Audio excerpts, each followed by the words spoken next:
আসসালামু আলাইকুম। আমি জালিম এবং মাজলুম নিয়ে কিছু কথা বলবো।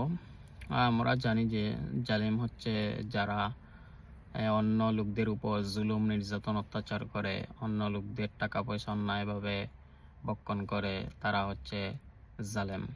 আর মাজলুম হচ্ছে যারা অত্যাচারের শিকার হয়, জুলুমের শিকার হয়, তারা হচ্ছে মাজলুম। এখন জালেম আপনার একটা পরিবার থেকে শুরু করে প্রত্যেকটা স্তরে হতে পারে, একবারে রাষ্ট্রীয় প্রধান পর্যন্ত। তো পারিবারিক জালেম যেমন পরিবারের কোনো একজন লোক যারা যে পরিবার পরিচালনা করেন অথবা করেন না, কিন্তু উনি পরিবারের অন্য লোকদের উপর অন্যায়ভাবে অত্যাচার করেন, জুলুম করেন, ছোটদেরকে স্নেহ করেন না, বড়দেরকে সম্মান করেন না, উনি হচ্ছেন জালেম, পারিবারিক জালেম, অন্যরা হচ্ছে মাজলুম। এরপর একটা বাড়ির মধ্যে কয়েকটা পরিবার বসবাস করেন। এর মধ্যে একটা পরিবার যদি অন্য পরিবারের থেকে ধন সম্পদে বেশি হয়, লোক বেশি হয়, তারা যদি অন্য পরিবারদের সাথে জুলুম করেন, অত্যাচার করেন, তারা মনে করেন আমরাই যা করবো এটাই সঠিক, আমরা সর্বসেরা, অন্যায় করলেও সঠিক, সঠিক করলেও সঠিক।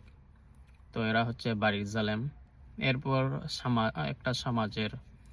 একটা সমাজের মধ্যে যদি কিছু লোক ধনবান লোক হয় অথবা তাদের পাওয়ার বেশি থাকে কোনো কারণে, দলীয় কারণে অথবা ব্যক্তিগত কারণে, সম্পদের কারণে, টাকা পয়সা বাড়ি গাড়ি আছে, আর দুর্বল লোকদের উপর তারা জুলুম করেন, গরিব অসহায় লোকদের উপর জুলুম করেন, টাকা পয়সা আত্মসাৎ করার চিন্তা ভাবনা করেন আর করতেই থাকেন, তারা হচ্ছে সামাজিক জালেম। এরপর রাষ্ট্রের পর্যায়ে, রাষ্ট্রের প্রত্যেকটা স্তরে ছোট থেকে বড় পর্যন্ত দায়িত্বশীল যারা, তারা যদি জনগণের টাকা পয়সা অন্যায়ভাবে ভক্ষণ করেন, জনগণের উপর জুলুম করেন, নির্যাতন করেন, যার কারণে জনগণ যদি তাদের বিরুদ্ধে কথা বলতে চায়, কথা বলে, আর তাদেরকে কারাগারে নিক্ষেপ করা হয়, তাহলে তারা হচ্ছে রাষ্ট্রীয় জালেম।